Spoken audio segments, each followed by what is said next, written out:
So my name's Udgar Parsons. I founded the company Growing Spaces that produces these geodesic dome greenhouses called growing domes that grow year-round in the Rocky Mountains with little or no extra heat.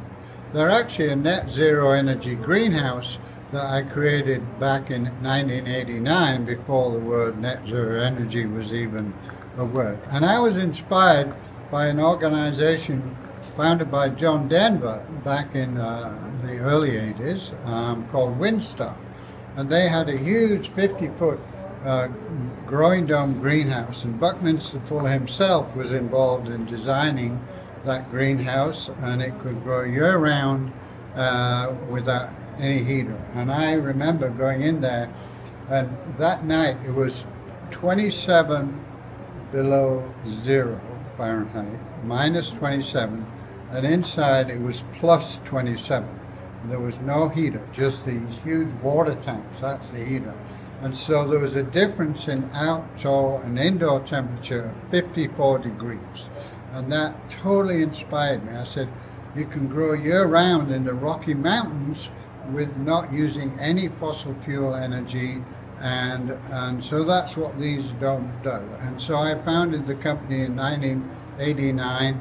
And over the years, we have domes in every state across the United States and 16 countries, including South America, New Zealand, and lots in Europe.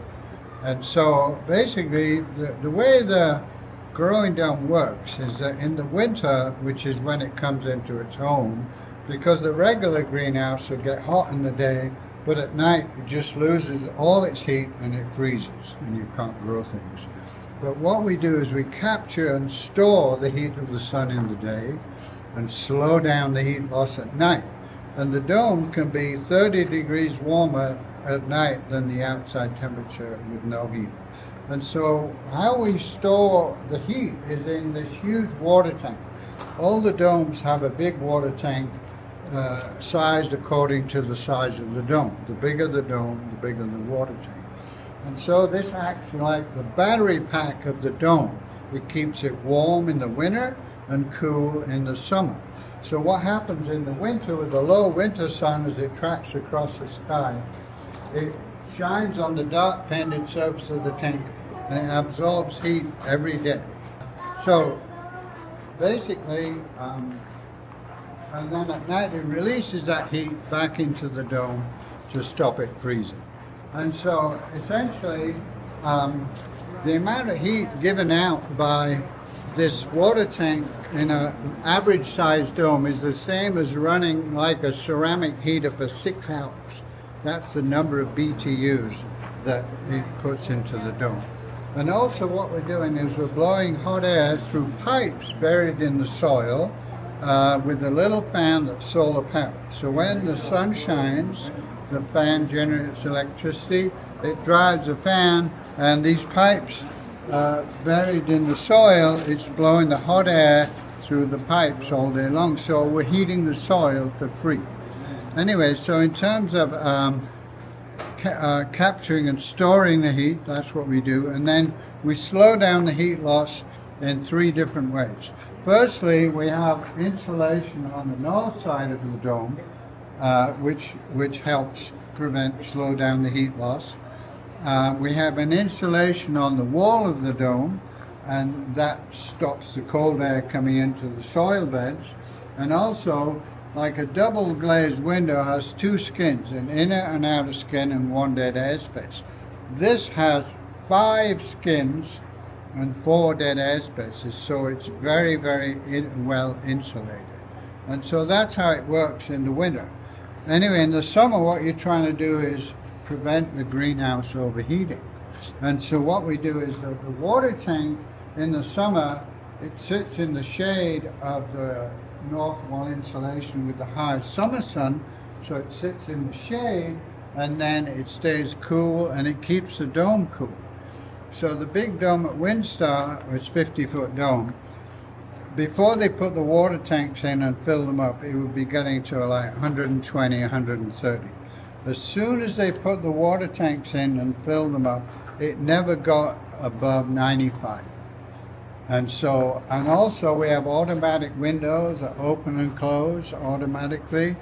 They have a tube of wax, and when the wax gets hot, it expands and pushes out a piston, and that opens the window, and when it gets cold, it closes. And so you get the natural convection, the cool air coming in the bottom, getting hot air rises, go out the top, more cool air comes in. And so that also helps to keep the dome cool in the summer.